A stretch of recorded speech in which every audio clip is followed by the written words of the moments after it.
नक्कीच वाढेल. हो बाई भिक्षा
अधर्म नव्हे, केवळ आखलेला माझ्या ध्येयाचा मार्ग होय.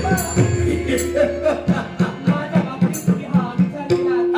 पण मला सांगा, हा असा विचार करणारी व्यक्ती तुम्ही आहात तरी कोण? आहात तरी कोण याची जाणीव तुला करून दे. कोण आहात तुम्ही मला सांगा. अगं, ज्याचं मन क्रोधानं भरलंय त्याची ओळख तुला हळूहळू होणारच आहे. कारण अगं एक लक्षात ठेव, हे माझं वाक्य नीट करणार नाही. अगं हा धनुष्यबाचा त्याला कसे कळावे, हृदयात बाण ज्याचा त्याला दुःख ठावे.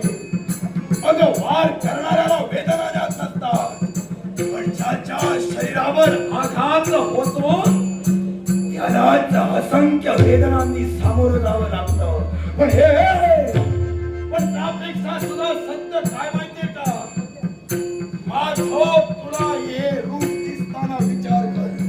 अगं शरीराला झालेली जखम औषधोपचारानं बरी होऊ शकते, पण मनावर जर का आघात झाला जीवनाच्या अंतापर्यंत शल्य मिळतं.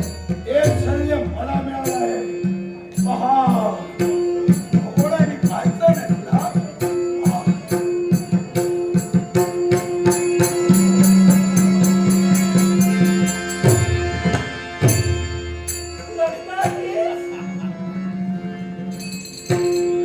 तुम्ही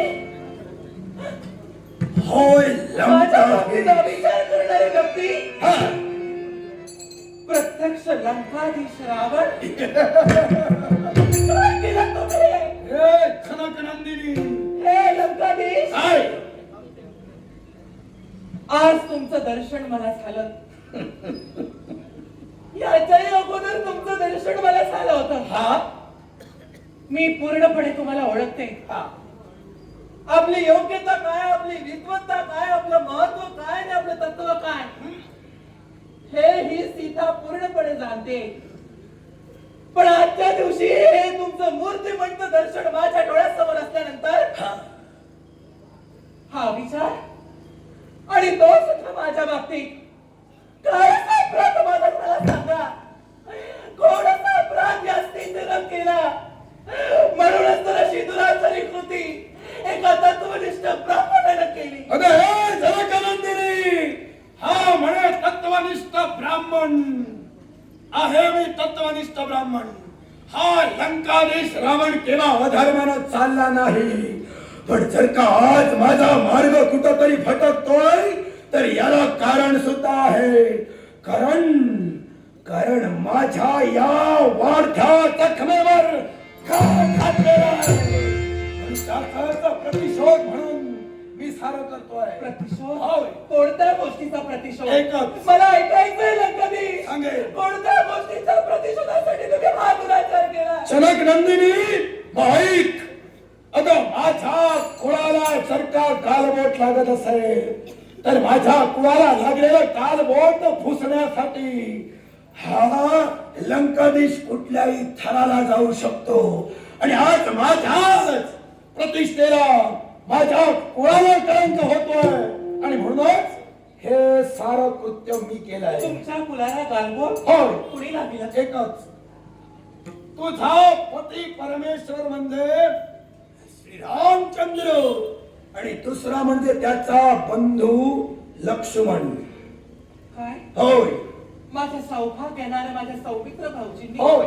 तुमच्या कुलाला कलंक सत्य लावला, आहे. तुमच्या कुलाला गालबोट लावलं. हा. कोणत्या परिणाम? एकच, मला सांग, तू सुद्धा एक स्त्री आहे. नक्कीच. तू स्त्री आहे ती म्हणजे त्या रघु कुलाची.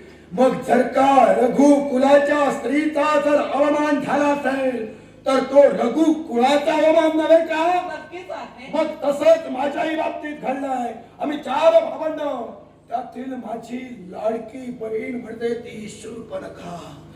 आम्हा 3 भावंडांची एकुलती एक लाडकी बहीण.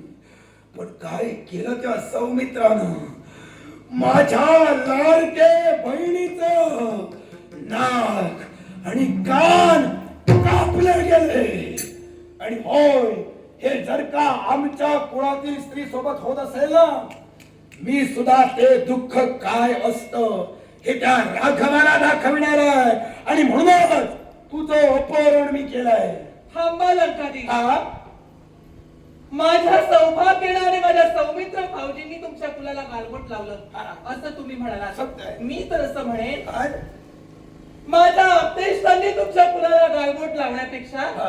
तुमच्याच माणसांनी तुमच्या कुलाला गालबोट लावलंय. आमच्या माणसाने आमच्या हा. कुळाला गालबोट. कारण ज्या शूर्पणखेबाबत तुम्ही बोलता ना, हा. त्या शूर्पणखेचा अपमान माझ्या सौभाग्यानं केला, माझ्या सौमित्र भाऊजींनी केला असं तुम्ही म्हणता. हा. पण तो अपमान त्यापेक्षा ते एक प्रकारचं शासन होतं. काय? आणि ते शासन त्या शूर्पणखेला का केलं गेलं हे तुम्हाला ज्ञात नाही का? मला खुलासा तुझ्याकडून हवाय. कारण तुझ्या मुखातून मुखोद्गार बाहेर पडतायत की माझी शूर्पणखा कदाचित दोषी होती. हा. मग मला खुलासा तुझ्याकडून हवाय.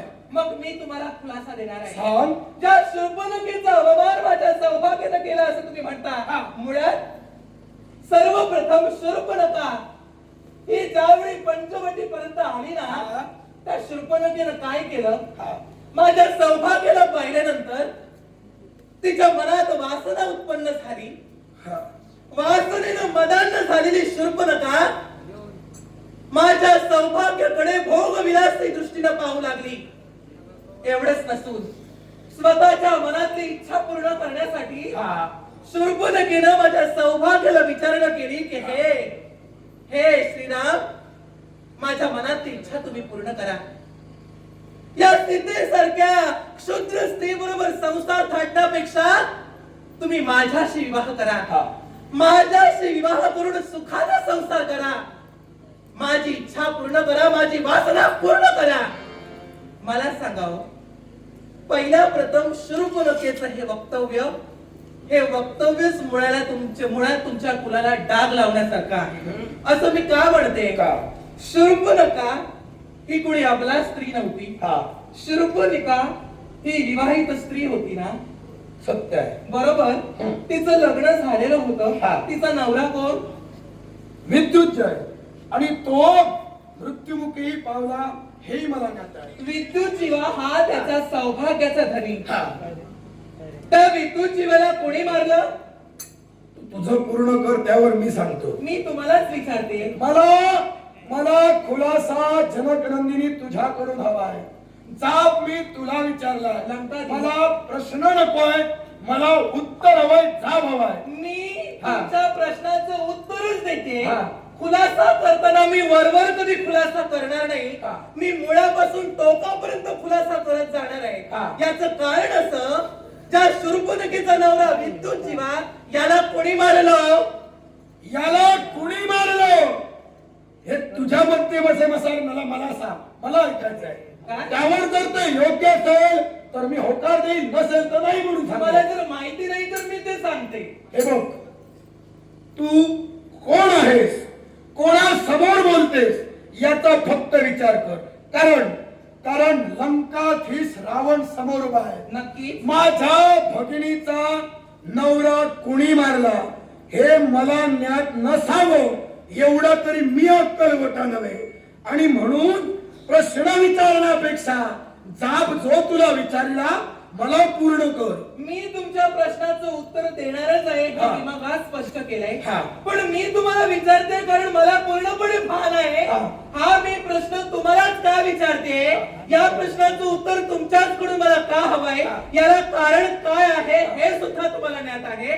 म्हणून मी तुम्हाला सांगते की तुम्ही या माझ्या प्रश्नाचं उत्तर द्या. मी निश्चितच पुढचा खुलासा तुम्हाला म्हणजे मी काय बोलणार आहे कारण तुला ज्ञात आहे, म्हणून तुझ्या प्रश्नात मला अडकवायला बघतेस हे तुला साध्य होणार नव्हे. पण तुला जर का माझ्या मुखातून उत्तर हवं हा. तर त्याला मी मारलं. मग हे सांगण्यासाठी इतका वेळ का लावला? ना आता तू पुढचं तुम्ही सांग. आठवत होता की काय? नाही तू पुढचं सांग, पुढचं सांग. माझ्या प्रश्नाचं उत्तर जर तुम्ही त्या क्षणी दिला असतात, आता तर उत्तर एवढा दिलं, वेळेचा अपव्यय आता झाला उत्तर नसता. दिलं, आता पुढचं सांग. आता तू न घालवू नको. मी प्रश्न विचारल्यानंतर हा. जर त्या प्रश्नाची उत्तर जर तुम्हाला ज्ञान असतील तर आडेवेढ हे न घेता त्या प्रश्नाचं समर्पक उत्तर द्या, म्हणजे वेळेचा अपव्यय होणार नाही. आता सांगते तुम्हाला. सांग. तुमची बहीण शूर्पणखा हा. याच्या सौभाग्याला या जगाच्या तुम्हीच केलात. हा. मी तर म्हणेन शूर्पणखेनं जे कृत्य केलं त्याला जबाबदार पूर्णपणे तुम्हीच आहात. कारण हा.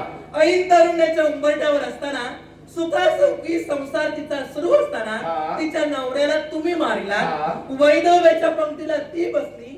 आता तिचं तारुण्य मुसमुसलेलं तारुण्य ते हा. स्वतःची वासना पूर्ण करण्यासाठी स्वतःचा नवरा जिथं नाही तिथं ती परपुरुषाकडे आकर्षित निश्चितच झाली. हा. आता मला सांगा, हा. ती तुमची कुलस्त्री हा. ही स्वतः एक कुलस्त्री असताना हा. सुद्धा आपल्या कुलाचा स्वाभिमान जर त्या स्त्रीला होता तर परपुरुषाकडे वासनेच्या दृष्टीनं पाहण्याचा अधिकार तिला कोणी दिला? तू बोलता बोलता बोलून गेलीस.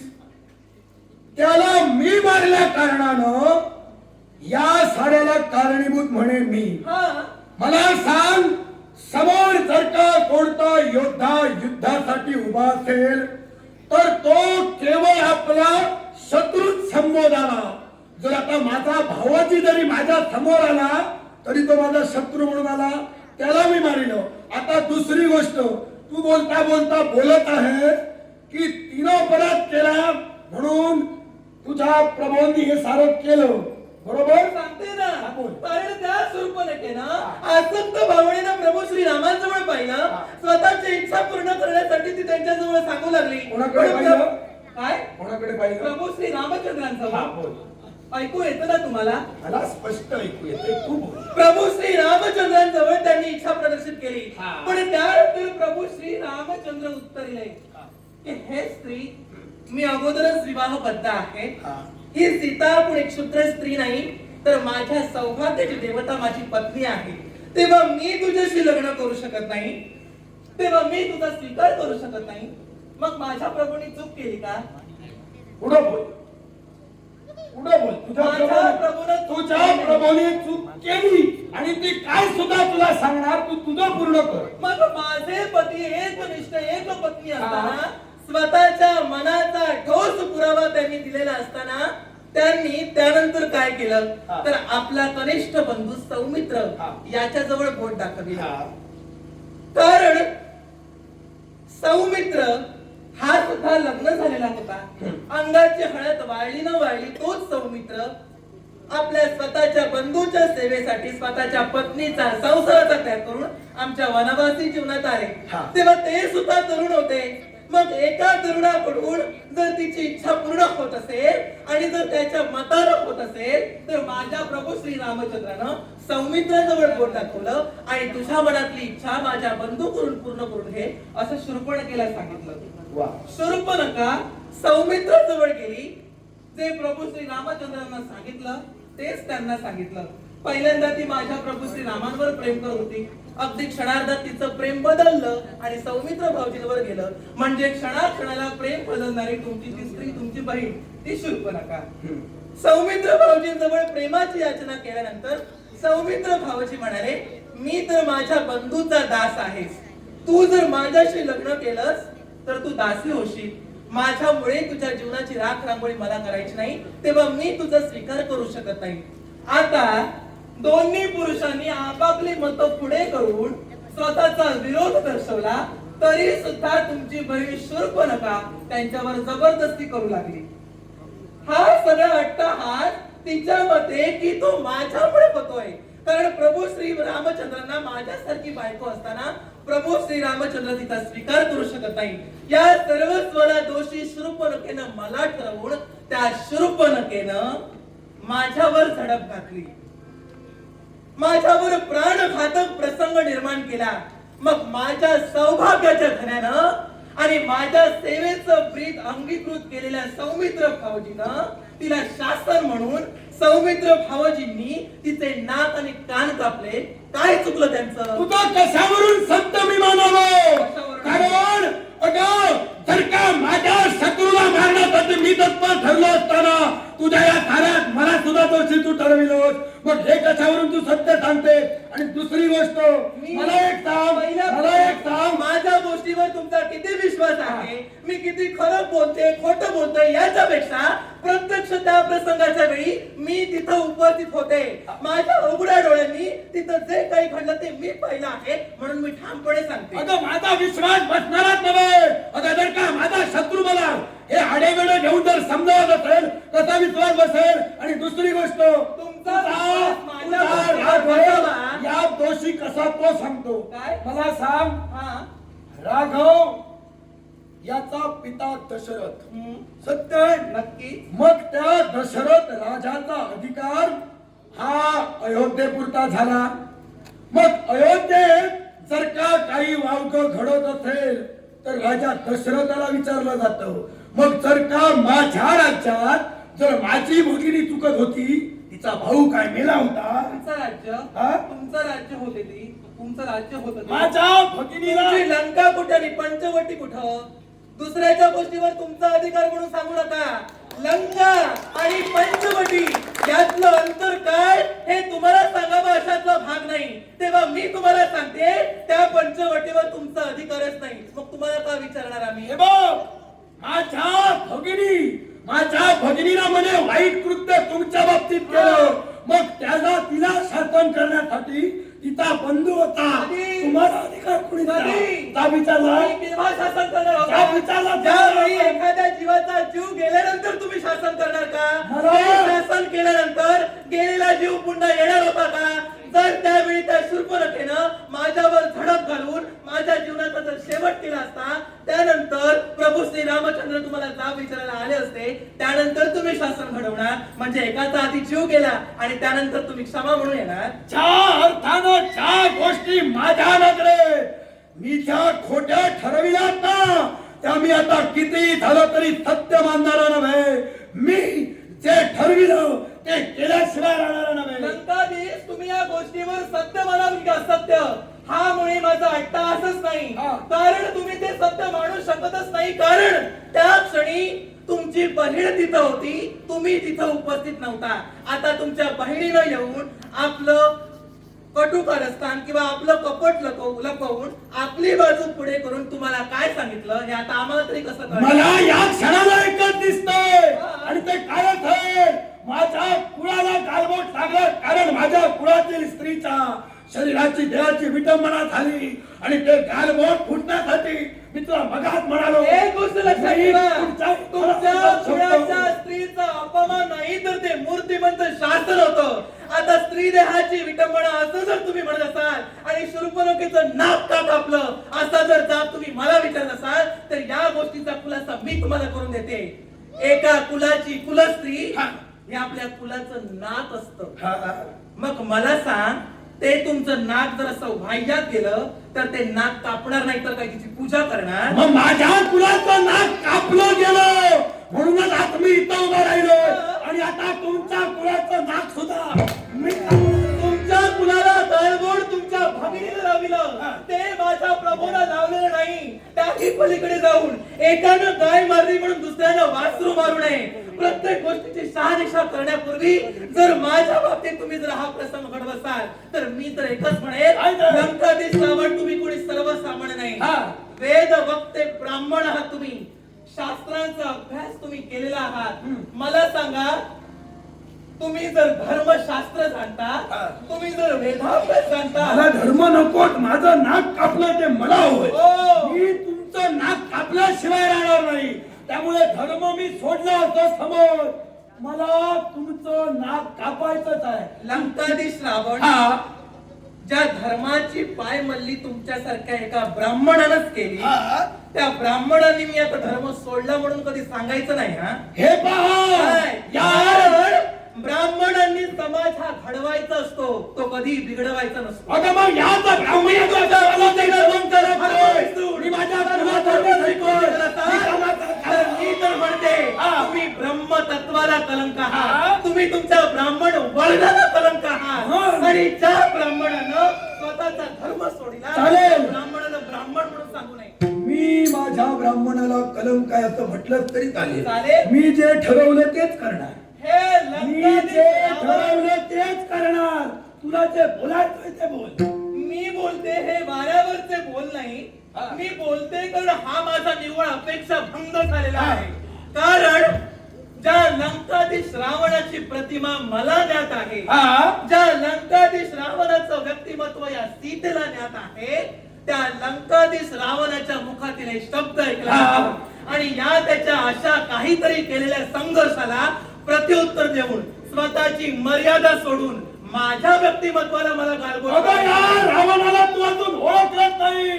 कारण या पुढे काय काय करणार ना, यानं तू सारं मला ओळखणार आहे. कारण माझं गुण हेच मला दिसतंय. मी नक्कीच तुम्हाला ओळखलं नाही आणि ओळखायला फसले. हा. कारण जी लंकाधीश रावणाची ओळख या सीतेच्या मनात होती, हा. ती ओळख ही पूर्णपणे खोटी ठरली. हा. तेव्हा तुम्ही तुमच्या ब्रह्मतत्वाला कलंक आहातच. पण एक गोष्ट तुम्हाला रिक्सून सांगते, काय ते? ही सीता माझ्या प्रभू श्री रामचंद्रासाठी माझा सर्वस्व मी वाहिलाय.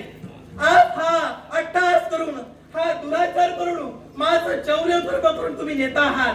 मला सांगा, माझं चौर्य कर्म करून तुमच्या स्वस्थान नेल्यानंतर तुम्ही काय करणार आहात? विवाह, तुझ्याशी तुझी विटंबना, म्हणजे तुमच्या बायकोशी प्रतारणा सुद्धा करणार आहात. तुझी विटंबना, तुझी विटंबना.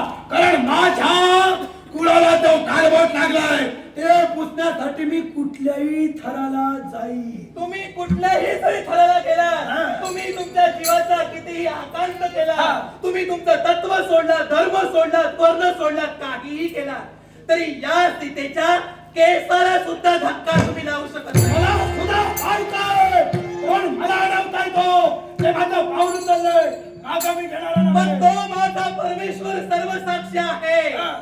मी जरी आता या क्षणी असहाय्य अबला स्त्री असले तरी माझ्या देहाची काया तुमच्या हाती मी लावू देणार नाही. माझी काया तुमच्या हाती येऊ नये यासाठी काय? माझा प्राण केला. हा.